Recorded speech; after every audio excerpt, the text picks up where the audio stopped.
As part of We the People, celebrating 250 years, here's this day in history.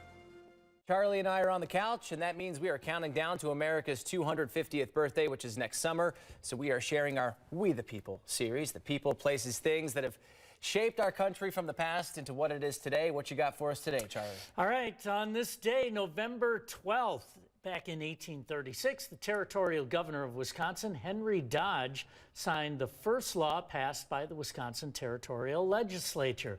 The law prescribed how legislatures were to behave and how other citizens were to behave toward the legislature, or legislators. Yeah. Yes.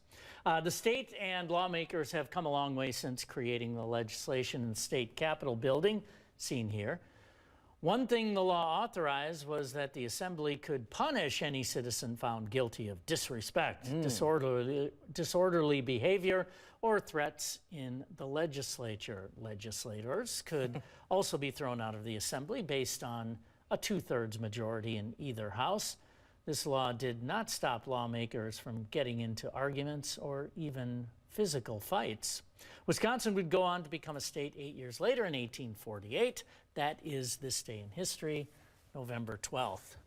So that was, decorum, it sounds like, how to behave, right? Yeah, first law. Yeah, that's kind of a strange one.